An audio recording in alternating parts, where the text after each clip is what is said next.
Trevor, he's an author, filmmaker, public speaker. I've been on radio shows with him before. For more than 30 years, he hasn't had a real job. I mean, he's researched. Am I close? Yeah. Okay, the radical left who keeps him employed. He's got a whole line of stuff here most of you can read. He has a series of books in the back, and I recommend strongly that you buy at least one tonight. 2 reasons you should do that. 1, you don't have to watch Fox and CNN. Hey, you can read his books, right? But you're also going to learn a lot. We talk about fighting the left a lot. This is a gentleman that can really educate us. So, you ready? You sure? You want to warm up your jumping jacks or something? Without further ado, here we go. Here's Trevor. Yeah! That's what we're talking about. Thanks very much. I've already signed it. Look, how long have I got? Only 2 minutes now. I talked too long. They close at 9, and we have one person here. I know there's other people that come after me though, aren't there? I think, yeah, I know you're coming after. So look, well, thanks very much. It's an honour to be here. I hope you can all hear me down the back, all right? I hope you can understand the southern accent. Okay. Now, I'm my last time in Los Angeles, I walked up to a street vendor to buy some food. And I got some food, he gave me the change, and he said to me, you have an accent. Where are you from? I said, I'm from New Zealand. He said, well, where's that? So to make it really simple for him, I said, look, it's down in the South Pacific near Australia. He said, where Arnold Schwarzenegger comes from. That's your problem in California, folks. There's a lot of people not that educated.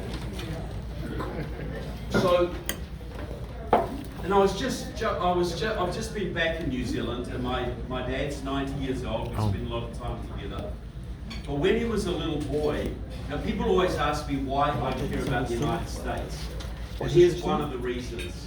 When he was a little boy, they were living in terror of a Japanese invasion of New Zealand. And our men were over North Africa fighting the Nazis. The Japanese were coming to the Pacific. And if it hadn't been for the sacrifice of your fathers and uncles and grandfathers at the battles of Guadalcanal and the Coral Sea at Midway, I might not be here. So that's very personal to me, and I want to say thank you. Now, how many people in this room have ever had to undergo a background check, get a security clearance for a government position? Yeah, okay, most of the room, okay. Now, is it true that those background checks, you wouldn't have passed, would you, Mike? You wouldn't have a chance. But is it true those background checks can be extremely rigorous? They go through your family background, they look for criminal convictions, they check your financial status, even relatives they will check out. If you have a problematic relative, that can be a problem for you. Well, what if you're a young Marxist? Someone like Adam Schiff, or Katie Porter, or Barbara Lee, who's been to Cuba 22 times, or Judy Chu, or Raul Ruiz, or Mike Levin, or Mark Takano, and you get yourself elected to Congress, where you may serve on the Homeland Security Committee, or the Armed Services Committee, or the Intelligence Committee. How much of a background check do you need for that one, folks? Zero. There are no background checks in Congress at all. Now, do you think maybe the Chinese know about this? And the Iranians, and the Cubans? But they wouldn't use that against us, would they? Surely not. So, but don't worry, because there's actually no way that spies, traitors, subversives, communists could get into the US Congress, because we actually have an agency specifically designed to stop that happening. And that is called the Federal Bureau of Investigation. You feel relieved now. You feel better. You see, once it was a highly professional, very patriotic organization. Unfortunately, its leadership has been co-opted. But the FBI has another problem. Even if their leaders were really, really good, even if they were patriots and put the country over their careers, the FBI answers to the Judiciary Committee in the House of Representatives. That's the most powerful committee in the House. It oversees the FBI, it oversees the Justice Department, and how it works is the FBI is supposed to catch the bad guys and the Justice Department is supposed to prosecute them. So how's that been going in recent times? Not so great? No. So does anybody remember a congressman from Michigan called John Conyers? Yes. He was in Congress from 1965 to 2017. He was for 40 years, he was either the ranking Democrat on the Judiciary Committee or he was the chairman of that committee. John Conyers was the man who abolished your House Un-American Activities Committee, one of your last lines of defense against internal attack. He had a 50-year history with the Communist Party USA. He was a card-carrying founder member of Democratic Socialists of America. He supported the Workers' World Party, which supports North Korea and Cuba and Iran, and was a big apologist for the Muslim Brotherhood.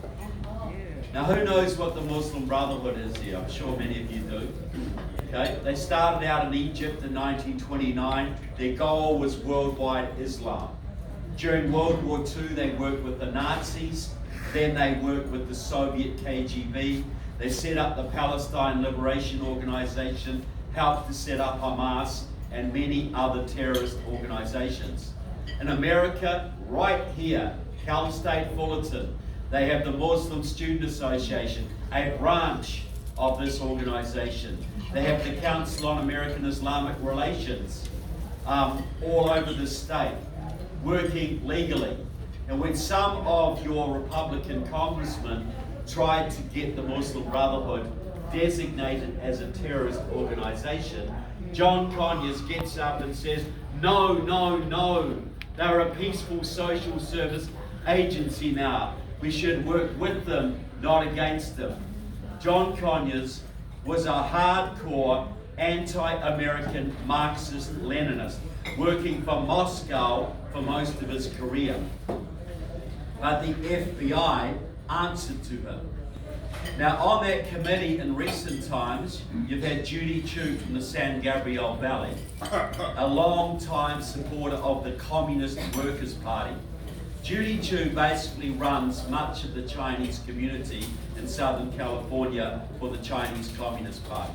She is completely, 100% loyal to the CCP. But she was on the Judiciary Committee.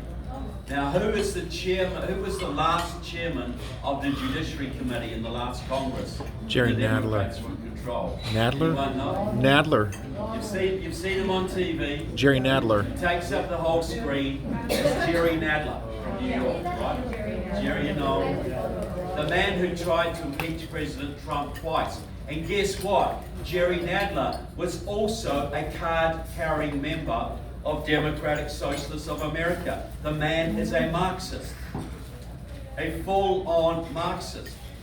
So think about this. You imagine one day, this is just imaginary, so don't get all excited. One day the FBI wakes up and they say this country's in huge trouble. We got at least 100 members of Congress, including well over 20 from California. We got 40 senators, including both of California's, who couldn't pass a background check to drive a school bus any county in the country. But there are no background checks in Congress. These people are the reason our borders are wide open. These people are the reason Iran's going to get the nuclear bomb very soon. These people are the reason that China can buy anything it wants in this country, including dozens of our congressmen and senators. These people are the reason that China controls Hollywood, that controls sport through Nike. Yes. They're the reason that Wall Street is completely in bed, is completely run from Beijing. These people are destroying the country to the advantage of China. We better darn well do something, or we're going to lose this country. Let's go to our bosses in the Judiciary Committee. Let's go and talk to Mrs. Chu and Mr. Nather. Mrs. Chu, Mr. Nather, we need to investigate at least 100 of your Democratic colleagues in the House for working against this country. Do you mind? And by the way, Mrs. Chu, by the way, Mr. Nadler, you're both on the list. Is that all right? What do you think's going to happen to their budget if they try that one, folks? And their pensions and their jobs? Do you think the FBI is stupid enough to bite the hand that feeds it? So this is our problem. There's no background checks in Congress. The media will cover for you if you're a leftist, and the FBI doesn't dare to go after you. That is why in the last Congress, every single major committee in Congress was run by a Marxist, and in the current Senate, we have the same situation. You remember Benny Thompson, the man who ran the January the 6th witch hunts? Benny Thompson from Mississippi, chairman of Homeland Security. Benny Thompson used to support the Republic of New Africa. That was a Black Panther group that killed more than 6 policemen. He was actively involved with the Communist Party USA, the Communist Workers' Party, Judy Chu's group, Democratic Socialists of America. In 2000, he went to Cuba and did a deal with Fidel Castro to give medical scholarships, 7-year medical scholarships, to 140 young Americans so they could spend 7 years training in Cuba, many of them the sons and daughters of Communist Party members, so they are now back in America stirring up trouble all over the place. Benny Thompson should be being investigated by Homeland Security, not cheering it. But at least we have a moderate president, right? At least we have Joe Biden, who's an old-fashioned, middle-of-the-road Democrat. This is what the Washington Post told us. This is what the New York Times told us. You know, complete BS. And if you want to know Joe Biden's communist background, he's been working in the interests of the Russians since 1972. Been working with the Iranians since the late 70s and with the Chinese since at least 2001. He is a completely owned asset of the Communist Party of China. Completely. Now, but I just want to talk about one of his cabinet secretaries, because this illustrates the penetration. What was the very first thing that Joe Biden did when he took office? Cancelled the pipeline. Cancelled the pipeline. We will remember that. 11,000 American jobs just toast. Well, the reason given was that because Native Americans were protesting because it was going through their land in the Dakotas, and so there was several years of protests and lockdowns and a whole bunch of things were going on up there. Well, those protests were organised and the people were trained by a woman called Judith LeBlanc, a member of the Caddo tribe of Oklahoma and a member of the Central Committee of the Communist Party USA, which supports both Xi's China and Putin's Russia right now. So Judith LeBlanc did that. Then she went out and did big voter registration drives in the Native American reservations of Nevada, Arizona, Minnesota, New Mexico, and one other state, which I've forgotten. But anyway, she did that because the Native Americans, Montana, the Native Americans lean heavily Democrat, but don't normally vote in big numbers. So she went out there and got them voting, and as a reward for helping Biden Harris to get elected, she was allowed to nominate somebody for a cabinet position. And the person she chose, does anybody know who the current Secretary of the Interior is? Deborah Haaland? Deborah, you're the first people I've actually met who knew. Because nobody's ever heard of this woman.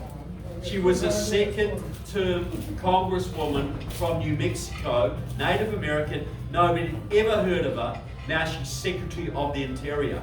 And how it happened was this. Judith LeBlanc started a campaign, and you can just check this on Facebook, people. This is not secret stuff. Judith LeBlanc started a campaign, Dead for Interior.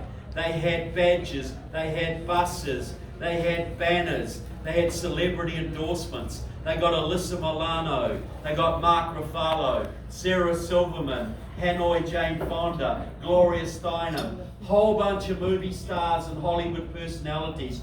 Deb for Interior, and Biden nominated her. And then she was confirmed with 4 Republican senators voting for her. Mitt Romney, Susan Collins, Lisa Murkowski, the Democrats who pretend to be Republicans. So they got, you're sure, Karen. They got her into that position. Now she has, do you have any public land in California? Yeah. You know, and you're allowed to mine that and farm that and for the benefit of the state, right?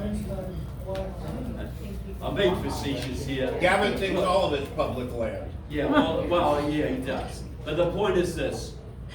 She is now in control of 20% of the land area of the United States. All the border areas of most of Alaska, most of the western states, but most importantly, all of the energy extraction on public lands. All of it.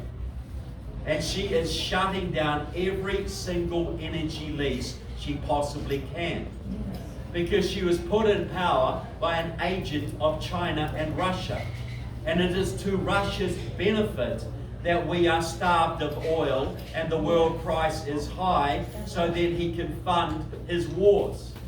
Now, if Biden, who is really Moscow's puppet, who was, I can tell you so many stories about that, if he is really serious about stopping Biden, this goes to your point, Denise, if he is really serious about stopping the Ukraine war, remember he told Putin a limited incursion into Ukraine will not warrant an American response. That was green light. Yeah. Just like Blinken just said, we will not protect, we do not believe in Taiwanese independence. So basically, if he wanted to stop that war, all he would have done was say, Mr. Putin, we are going to remove all energy restrictions in the United States. We're going to let people drill in their backyard if they want to. We're going to flood the world with oil. We're going to supply our European allies with oil. We're going to drop the world price, and you're going to go broke, Mr. Putin, if you step over that line. Amen. That would have stopped the whole thing in its tracks. Without all the money we're spending, without all the risks we're taking, without all those Ukrainian and Russian boys dying in a needless war that could have all been stopped if Biden was a patriot. But he's not. So what he's doing, he is stringing the Ukrainians on. He's given them enough to fight, but not enough to win. He wants it to go into election year. Then if Ukraine wins, he will take all the credit. And if Ukraine loses in this mass slaughter, he will blame the Republicans. Right. That is what we are heading for here. Because a lot of Republicans, because Biden's for it, a lot of Republicans say we can't be for it. We must be against it. A lot of my favorites, the Lauren Bobbitt's, the Marjorie Taylor Greenes, have very deep misunderstandings on what's at stake in the Ukraine. And they are being led into a trap. They're leading the Republican Party right into a trap. Deep trap. So, on the world stage, remember we had a pandemic not long ago. Well, here's the thing. President Trump, in President Trump, May 2019, President Trump put tariffs on Chinese goods. And the Xinhua news agency, the communist news agency, replied, in response to America's aggression, we declare people's war on the United States. Now, what does people's war mean, folks? It is a term from Mao Zedong. It means to destroy your enemy through unconventional methods before your soldiers even march. So they're walking into a nearly conquered country. People's war is 80,000 young Americans dead from fentanyl every year. Deliberate policy to kill young Americans. People's war is buying up Hollywood. People's war is buying up your farmland, stealing your secrets. It is forcing vaccinations on your troops. It is all of these things. It's Black Lives Matter. All of it is people's war on the United States. So we got the pandemic, and this is election year, and the Chinese know that President Trump is their worst enemy. That if he gets another term of office, he is working with Japan and Australia and South Korea and Taiwan and India to starve out the CCP. They know if he gets 4 more years, he's going to do to them what Reagan did to the Communist Party of the Soviet Union. And they know how bloody it will be. They will be hung by their own people. So they have to take out Trump. Now, I cannot prove that they released the COVID when they did to deliberately hurt Trump. I think it's only about 99.99998% certain at this point. But we do know that once it was out there, they deliberately spread it to this country and other Western countries. They discouraged air travel in China. They encouraged air travel to the West. So President Trump's got an issue on his hands right at the beginning of election year. Fauci and the World Health Organization say, Mr. Trump, if you don't close down the economy and have big lockdowns, you're going to have 2 million dead Americans by Christmas. Now, what's a presidential candidate, what's a patriot going to think then? I don't believe what these guys say, but what if I'm wrong and 2 million people die? They're telling me this is the only way to do things. And he knew, as in the cynical side, he knew that if he didn't do this, and the people did die, he would be blamed for every single one of them in election year. You'd never hear the end of it. Yeah, well, that's another issue. But anyway, so he shut things down, and massive damage to the economy. Now, here's something you need to understand, another Maoist strategy. The Maoists, the Chinese, have a thing called the mass line. It's come out of the Mao Zedong era. Like the Communist Party comes up with a policy and everybody must conform. There is no deviation. At one point during the Cultural Revolution, everybody had to go and kill 10 flies every day. Too many flies. So that was your job, 10 flies every day. And if you didn't do it, you got 9, you're in big trouble. And then they had a policy, everybody had to go and kill sparrows, because the sparrows were eating the grain. So they killed the sparrows, and the insects exploded and ate way more grain and caused the famine. But the point is, mass line. There is no deviation. When the COVID came, there was never going to be any talk about hydroxychloroquine or ivermectin or vitamin D therapy or herd immunity. It was mass line right from the start. It was going to be lockdowns and masks and vaccines. That was it. What happened to you if you didn't conform with that mass line, folks? You lose your job. You lose your job, you get ridiculed, you lose your medical license, whatever. That is mass line politics. So Black Lives Matter started shortly after that. Now Black Lives Matter came along, run out of the Chinese consulate in San Francisco, through the Chinese Progressive Association, completely a Chinese operation. What happens to you if you put a meme on Facebook that you don't support Black Lives Matter? You get cancelled. Would you do that? What happens if you don't take a knee and you're a professional football player? You get cancelled because Nike controls sport and China controls Nike. Mass line enforcement. Black Lives Matter was mass line, Maoist mass line enforcement. You must be an anti-racist. You must support Black Lives Matter. If you don't, you're a racist, you're a scumbag, and you get fired. What about the transgender issue? Would you put I don't like transgenderism on your Facebook page if you're a business executive? Would you do that? No. It's mass line. There's only one way to think. And if you do not think this way, you must be punished. You must be isolated. You must be ridiculed. Here they do it through ridicule and firing. In China they do it through jailing and execution. But that's only a matter of time. It's just the same principle. So we are under Chinese control through the mass line now.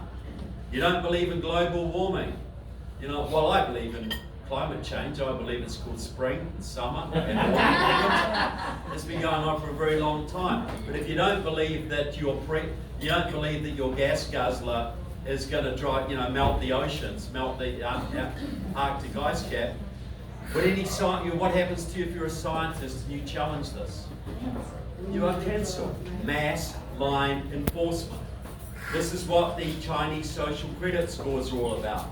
You're a good boy, you get a nice score. You're a naughty person, you get a bad score. This is what ESG is all about. This is mass line enforcement. Now, we know that several countries, most of the world now has signed up to a protocol where the next time we get a pandemic or even a health emergency, the World Health Organization will control global responses. And Biden is trying to hook the United States up to this, right? So who runs the World Health Organization? China. Well, Mr. Tedros of Ethiopia, who is not even a medical doctor, he's a pro-Maoist, pro-China leader of the Ethiopian Communist Party. But the World Health Organization has a behavioral modification unit. That's as sinister as it sounds. It's run by social psychologists. And it's a unit to get you to comply, to get you to accept lockdowns or quarantines or vaccinations or whatever they dream up. It's all about stoking fear. It's all about peer pressure. These are social psychologists who run this. And the head of it is a woman called Susan Mickey from the United States, from Britain, Great Britain. She ran Boris Johnson's response to the COVID. She was known as the mask Nazi. She said we may have to wear masks for the rest of our lives. Well, not according to Susan Mickey, you won't. You will. Okay, good for you. But the point is this. She is an admirer of the communist Chinese policy on dealing with COVID, openly an admirer. She has done smoking cessation programs for the Chinese government. She's attended psychological conferences in communist Cuba, and she is a lifelong member of the Communist Party of Britain. She was so extreme in the Communist Party, they used to call her Stalin's nanny. She's not just a communist, she is communist royalty. She is now heading this unit. The next time we have a health emergency, and that can be guns, that can be anti-transgenderism, that can be a whole range of things, but say it's a pandemic, monkeypox or ferret pox or whatever they come up with, you know. 2 people would be in charge of the world response to that. Susan Mickey, the communist, and Tedros, the communist, and they both work for the CCP. This is how deep we're in this, folks. We are so deep right now. We're in a revolution within America, and we're on the verge of World War III, and we're on the verge of China taking control of this country. You know, Ratcliffe, Trump's intelligence advisor, said 3 years ago that Chinese controlled so many American politicians, they can now determine which legislation passes the Congress and which doesn't.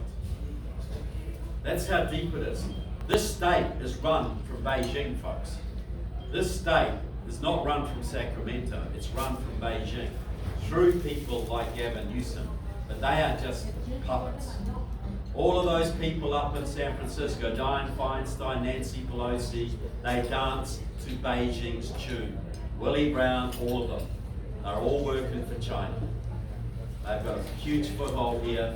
You'll notice all of the states that had the worst lockdowns, you know, Washington, California, Oregon, Hawaii, New York, Massachusetts, Illinois, they are all the states with the most Chinese control. The Chinese gave us the disease and they managed the response to inflict the maximum possible economic damage on this country. That was what it was all about. So what do we do, people? What do we do about all of this? You know, you're sort of behind enemy lines here. But look, if I thought there was no hope for America, I'd be back in New Zealand right now building bunkers and stocking up on baked beans. You know, do you know which state? Do you know which state contributed most to President Trump's victory in 2016? California. California, right here. You had my friend Malcolm McGough, the Australian. Some of you might know him. He had a team. They had 100,000 phone bankers for Trump. They had 10,000 on any one night. And 5 weeks before the election, they were told to train all of that phone banking on Florida, North Carolina, Ohio, one other state, Pennsylvania, and Michigan. And they won every single one of them out of California. California gave you President Trump, folks. That's a reality. That's it. Yeah, so California is a red state, except for some small areas in Los Angeles and the Bay Area and Sacramento. It is a red state. You've still got a massive conservative base here, but I believe the Republican Party has been so darn weak here for so darn long. The biggest number, or the biggest untapped voting base out there is ex-Republicans. People have just given up on the GOP because it wasn't conservative. And this is what the GOP will tell you. And they'll tell you this nationwide. Don't touch the social issues. Don't talk about the transgenders in school. That's all wacky stuff. Just stick to the budget. Stick to taxes. Stick to fiscal responsibility. Well, what stirs people's hearts, folks, is it, you know, if you're a young Hispanic woman in South Central LA, are you more worried about balancing the state budget or having a cop in your neighborhood keeping the gangs away from your kids? You know, you live in a pretty rough area, you send your kids to school. Are you more worried about the sales tax or the perverts indoctrinating your kids in the school? What actually worries you more? The pervs. You know? There's a lot of people in this state who are a lot more worried about the fact that their grandson might turn up to Thanksgiving wearing a dress than they are on the gas tax. Yes. It is, yes, I believe in fiscal responsibility. Yes, I believe in balanced budgets. But the Republican Party should be talking 70, 80% the social issues. It's God, it's country, it's you know, it's God, country, kids. What stirs you more than that, folks? What motivates you? You know, I like a balanced budget. Yeah, I do. I like fiscal responsibility, but I don't lie awake at night worrying about that stuff. I lie awake worrying about my kids. I worry about the borders. I worry about the degradation and the crime and the corruption. I worry about those things more. So why does the Republican Party not address those way more than they do? Why do they actually discourage you from talking about that stuff? Because they don't want to win. They don't care. So it is good that there are conservative Republican groups. There are a whole bunch of groups out there who may run behind Republican candidates, but they don't take orders from the Republican Party. And you can't do that. They haven't done no voter registration in the state for 25 years. Well, you do. They may have started the last couple of years, but for 20 years they did none. And that's all the Democrats do. The Democrats came into Santa Ana in 1996 and they took out B1 Bob Dornan by signing up a whole bunch of illegals, and they took it out, and that was the start of the downfall of California. It just accelerated from there. Getting the illegals voting, bringing more illegals in. total communist program. The Communist Party went in there, signed up the illegals. The whole illegal immigration movement was started from LA by the Communist Party member Bert Corona back in the 60s. And he trained people like Gil Cedillo. He trained Antonio Villagrosa. He trained all these people that later became very prominent in the California Democratic Party. And that's how they have taken your state. That's how they've done it. And you want to take it back, and you have all these Christian churches out there, you've got all these conservatives, you've got all these ex-military people, and the California Republican Party won't do a darn thing to go after them because they have a very narrow view of how you win elections, and it's been proven wrong and wrong and wrong and more wrong again for year after year after year. I'm going out. Good. Well, that's exactly what I was very pleased to hear some of the things you were talking about. But it is, so I say, the social issues. Now, I know you have the top two system in California, but you've got to put it on the agenda to get rid of that. That's got to be gone. And you've actually got to go further, because even if you didn't have that, you had open primaries for many years. Yeah, you know what an open primary is? It means you have a primary for Republican candidates and Democrats can come and vote in it. So if you're a Methodist, do you let the Baptists choose your pastor? No. You know, you got four people standing for a congressional position, and you got a real rock solid conservative, you got a couple of sort of wimpy moderates, and you got a total left wing rhino loser. So who are the Democrats going to come and vote for, people? Every single time. Intentionally. It's a deliberate policy. You know, there's only 5 states in the whole union that have closed primaries, meaning only Republicans can vote in Republican primaries. That's why we have Ron DeSantis, because we got closed primaries, and they couldn't take the rhino, the Democrats couldn't vote for the rhino opponent to take him out. Open primaries is why Alaska has Lisa Murkowski, because they get the Eskimo, the Native Americans and the Eskimos to go into the Republican primary and vote for her. That is why Lindsey Graham is still a senator from South Carolina. Open primaries and top 2 are how rhinos collude with Democrats to keep conservatives out. So this. No, you don't. No. Democrats, which is even worse. We have local presidential. They only take the top 2. Maybe the president. Okay, I'll concede that. I don't. But you know, all your congressional primaries and state rep. Everything else. Okay.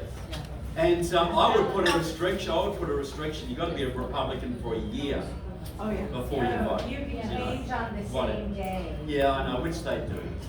But so these, you know, run as conservatives, run on social issues, ignore what they tell you, run on the social issues. You want to get into the Black, Latino communities who are more socially conservative than the white communities. Talk about those issues unashamedly. We're going to get the perverts out of your schools. We don't want them near your kids. We don't want them near our kids either. Run on those issues. And when you're vetting your candidates, this is some advice. The usual vetting procedure is, you know, especially in Republican circles, you get 3 or 4 candidates in front of a meeting, and they'll say, do you support the First Amendment? They'll say, yes. Oh, good. Do you support the Second Amendment? Of course. Oh, great. Do you support the Republican Party platform? Yes. Oh, good. That's fantastic. You're in. You're our person. This is the kind of question you need to be asking these people. So you want to be a state rep. Do you support the First Amendment? Yes, I do. Okay, will you vote to defund any university in the state that denies First Amendment rights to its students? Yes. Will you or won't you? Will you fire those professors? Yeah, will you take them off tenure? Will you abolish tenure?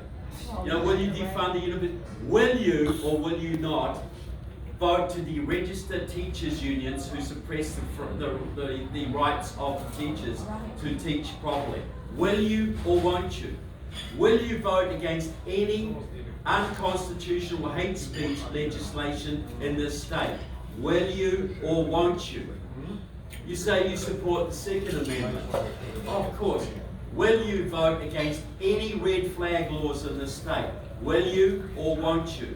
Will you vote against any unfair ammunition taxes in this state? Will you or won't you? You got to look at your US Constitution, your California Constitution. You see where it's being violated, and you demand from these candidates their plan to correct it. Their plan. If they do not have a plan to correct it, why are they even applying for the job? You will eliminate 90% of these wannabes right off the top. And those you have left will be worth actually supporting and will be passionate enough and fired up enough to get a whole bunch of volunteers around them who really believe in them, and you'll actually win some. Actually win some races. Now, I just want to say a couple of other things real quick. But these are what I see looking at the GOP, looking at the Conservative movement from afar. And obviously you've got to clean up your delegate system here, because the old Charlie Munger, buying delegate system is still at play in this state. I know there are people working on that. I heard a really good idea last night, because I think school boards are critical. Absolutely critical. Now, the guy proposed an idea last night, civil review boards. Okay, you set up a board in your district, your school board district. It might have 6 people on it, and it's like the civilian police review boards. They monitor the police. This one monitors the school board. You get to know exactly their responsibilities, you know where they're violating it, you know what they're doing in the schools, what their policies are, and you act as public critics and public watchdogs on your school board. And you put out flyers to your local district. You go into the library, okay? You go into the library, you find all the perverted books, you put the pictures on a flyer, and you put 10,000 of them around your district in every letterbox. And when they complain, why am I getting smut in my letterbox? You say, well, it's in your school, why shouldn't it be in your letterbox? And you get on the case continually on these school boards, and you're building up a farm team and a base of support in your community, so when the school board election comes up, you've got primed candidates ready to go who understand the system, will not be snowed by the bureaucrats, and can take over the school board. And when you're in there, you're not going to just administer it better. You're going to throw out the curriculum. You're going to put it on Hillsdale College curriculum. You're going to tell the teachers' unions to take a hike. You're going to challenge them, stand them down, and you'll actually cause an education revolution. And that will spread all across the state.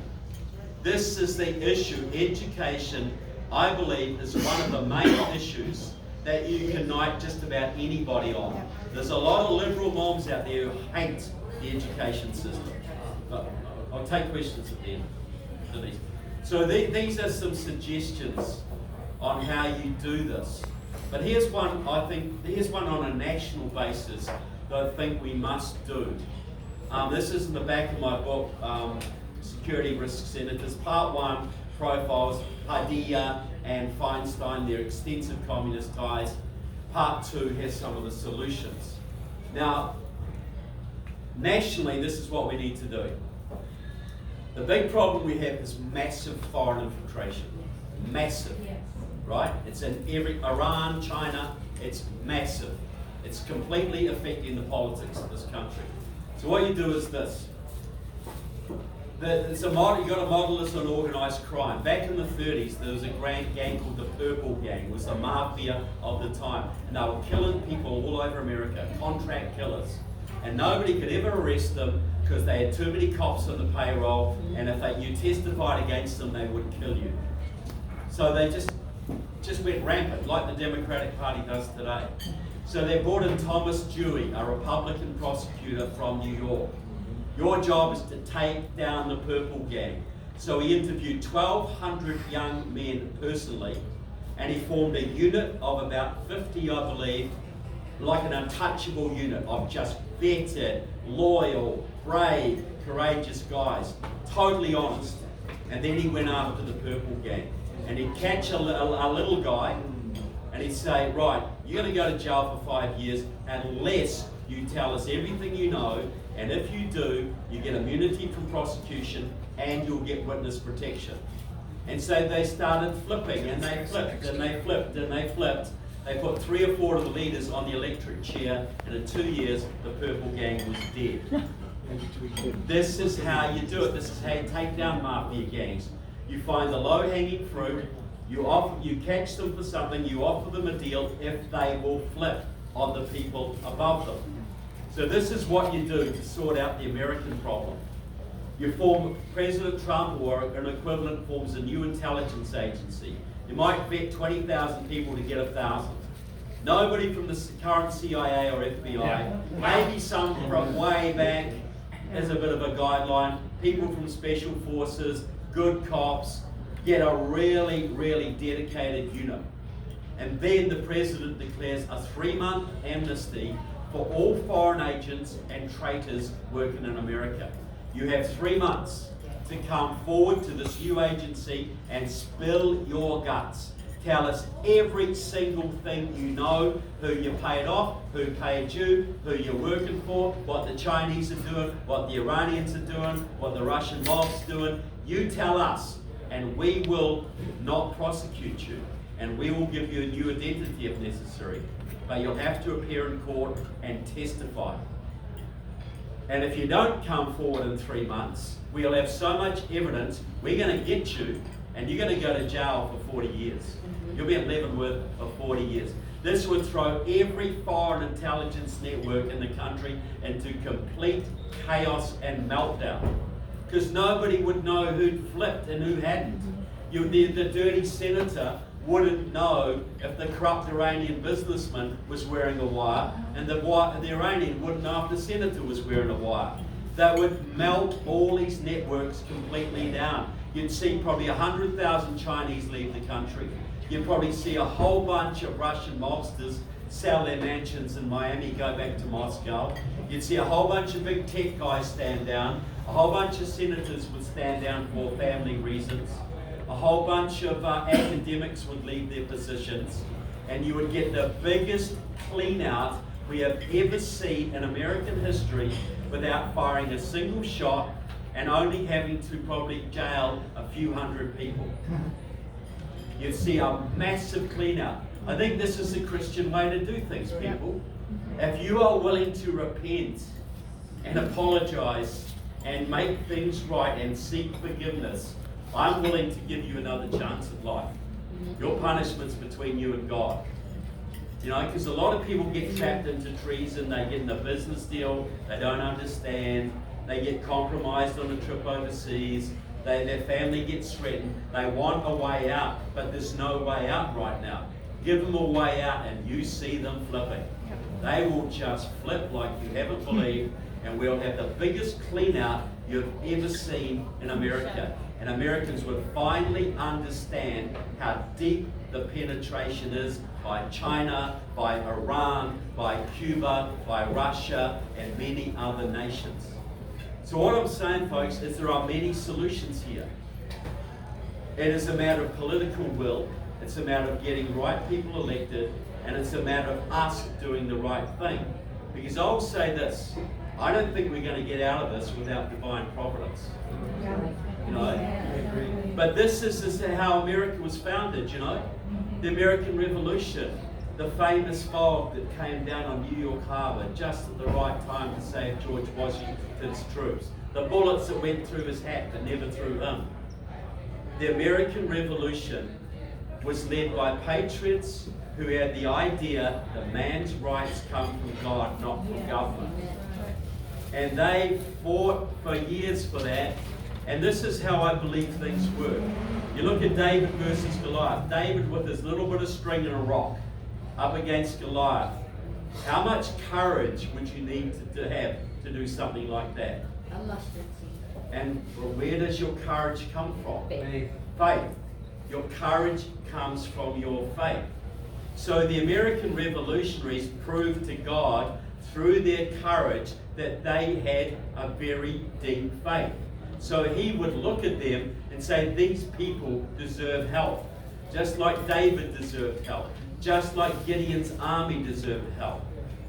You know, the only way we're going to get out of this is by telling the truth and being very, very bold and open. To tell the truth takes courage. And courage is proof of faith. And God may well look at this country and say there are so many courageous people in this country, and that proves that there are many faithful people in this country, and maybe this country will be worth saving. Maybe the divine providence of this country can be fulfilled. Because I believe that God wants this country to be free and prosperous. Yes. That's what I think He wants. Yes. I don't propose to second guess God, but He gave us the Bible, how to run our lives. He gave us the Constitution, how to run our country. Why would we have those things if we weren't meant to apply them and prosper and be an example to the whole world? Do you think God wants this country lost? I think the election of President Trump in 2016 was providential. Amen. I sure do. But how hard did people have to work to make it happen, folks? You still had to do the work. Your founding fathers still had to risk their lives.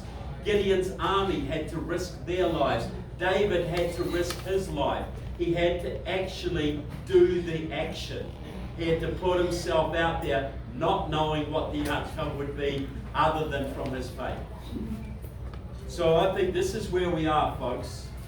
The greatest victories come from the darkest times. Yes. We're in a dark time now. Very. But the reason the greatest victories come is that's when the good people finally get off the darn fence and do what they always should have been doing. That is where we are, folks. Everywhere I go around this country, there's new groups fired up. There's young groups. There's home churches. There's a lot of young people joining GOP, starting up new groups. Everywhere I go, there's a ferment out there. It's bigger than the Tea Party. You don't hear about it because the media doesn't want to give it any oxygen. They made that mistake with the Tea Party. Just made it bigger. And so it is happening all over. So we're in a race against time. The good guys are getting organised, they're getting better, they're getting focused. The bad guys are doubling down. So I don't know how this is all going to turn out, folks. I don't have a crystal ball, but I do know this. If we are cowards, and just a little thought too, at the end of the book of Revelations, there's a list of groups who go to hell, right? Do you know who the first people on the list is? The fearful. It's the cowards. Yep. And the unbelieving. Not the idolaters, not the murderers, not the thieves, the cowards. Because cowardice is the greatest sin. Because cowardice means you have no faith. You believe in nothing. The sin of despair, cowardice, is a sin, folks. So we're at a time where we have to show bravery. We got to show courage. We got to be out there. And I believe we're at such a time where the world is going to start turning again in the right direction. There's going to be a spiritual revival, a political revival. I think we're on the cusp of great things. But we've got to get through this dark period, yes. And that's where the courage and the faith comes in. So if we do nothing, folks, we chicken out now, our children will live in slavery. Guaranteed. But if we give it everything that we have for our country, our constitution, our God, our kids, our state, if we put everything into this, make the sacrifices necessary, two things may happen. One, we may sweat blood for what we believe in, and maybe we lose. But at least all of us will earn the right to look our children in the eye and say, I did everything I possibly could for you. And if we win, and we can win this, as I said, people, the 2016 election convinced me that God is not finished with this country yet. We win this, we can spark an economic boom like we have never seen. We can spark a liberty boom that will work right across the world. We'll set the stage for a much needed spiritual revival. And all of us will earn the right to pass on to our children not just the great country that you were born into and I came to, but one that is even greater, one that may lead the world in freedom and prosperity and godliness for hundreds of years into the future. It's just the chance of that worth some sacrifice, people. So I want to Absolutely. say to all of you, thank you for being the remnant. Thank you for being the patriots. Thank you for standing where nobody else does, nobody else has. I'm so proud to be amongst you. I am grateful for what you do for your country and my country, for your kids and mine. God bless America, God bless California, and God bless the true conservatives and patriots.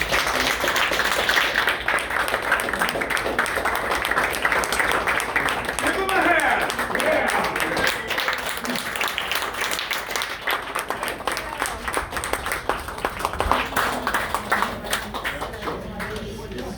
Now I know there's another, do we have time for any questions or are we just going straight over? We've got time for a couple. I'm just gonna. I don't want to hold my my thunder. Okay, sorry.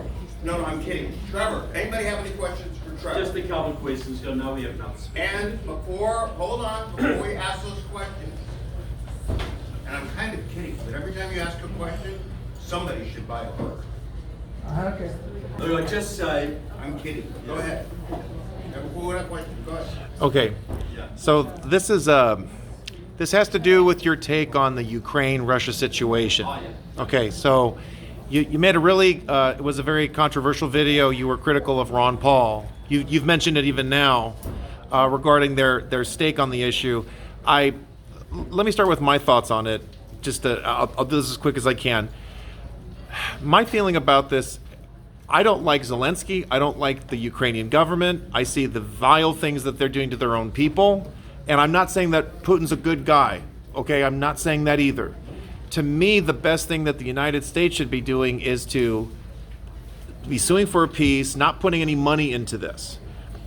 So that's my position on this. I think they're both bad guys, to be honest with you. Now, I want you to respond to what I'm saying, because, and last of all, because I was talking to somebody about this like a couple minutes ago with Scott.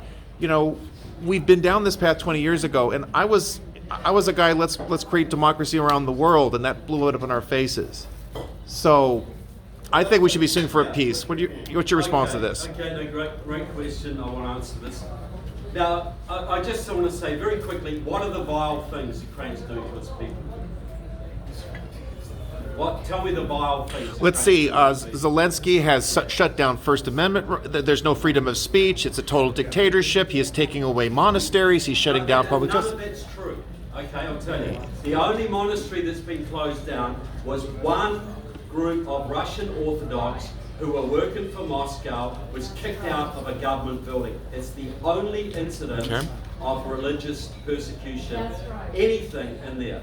There is complete freedom of speech. And the only political party he shut down was the Ukrainian Communist Party, which was working directly for Moscow. Tell you what. So but I just want to answer that. That's an important question. Okay. Yes, it is. I do not support the way Biden is running this war, or even the fact that Biden got us into this war, because he did. But the people of Ukraine, 42 million souls, have a right to freedom. They have a right to live freely as much as we do. And I'll tell you another thing. The whole theory is predicated on the idea that it's only about Ukraine. If Putin gets Ukraine, he's going to stop. He's not. There's 4 regions, by the way. Let's not forget about that. Okay. Okay, but say he only takes this Minsk agreement. They didn't keep their end. I'm just playing devil's advocate. This is what we're being told, so that's why I'm articulating this. Okay. Well, the former president. Your points who were is, contentious.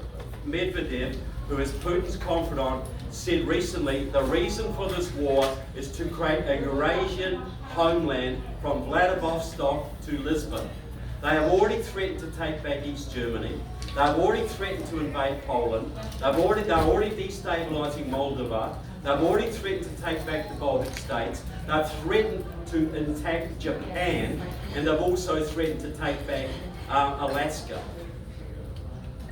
Okay, so to me, the only way to stop World War III is to stop Putin. Because Putin is aiming to conquer all of Europe, and Xi will take take Asia, and Iran will take the Middle We're East. seeing all this money that's not accounted for, though, and I think look, so. that's untrue. We're gonna have But I'm some allowed to offline. speak to that. We have 2 more speakers. Okay. I said you guys come afterwards. It's a great question. All right. But at least But come think- to me afterwards. Okay.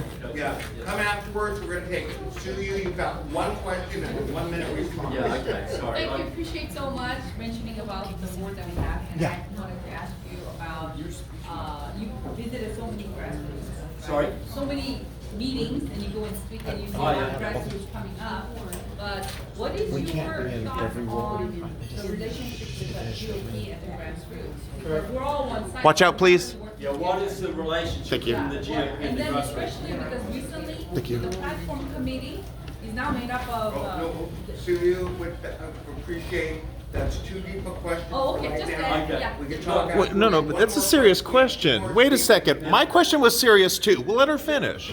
That's a serious question. Let her finish. But I may not know the answer to You it. might not- I this don't isn't know. no, I'm doing this, I know it's a serious question. Well Okay, discussed I tried. Back in the room, we've had these, I'm trying to keep a little bit on tack here so everybody gets a chance. Sure, that's fine. Okay? Okay. They're all good questions, it's a brilliant man. I've got 2 more people I up just here, wanted to get we've your gotta get insight through on that. the hard stuff.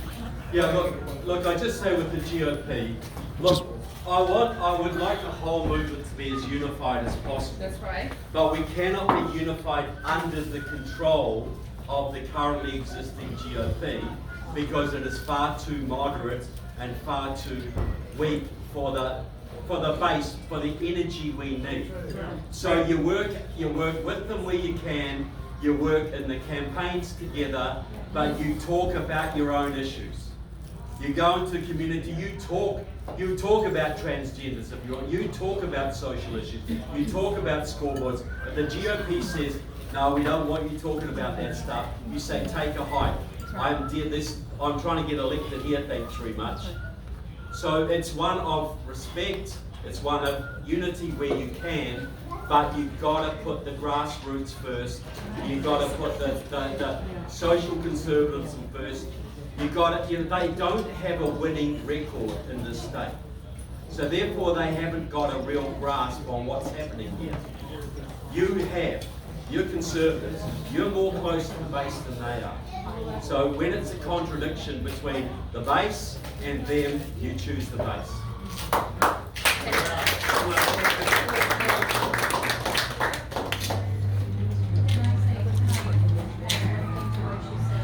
We're actually really gonna have 2 more speakers. Let's go to the next speaker. Like I just say, if you put them in the bag. I've got 5 books, $20 each, cash, check, credit card, no checks if you're registered. I'm not buying that. Cash only. George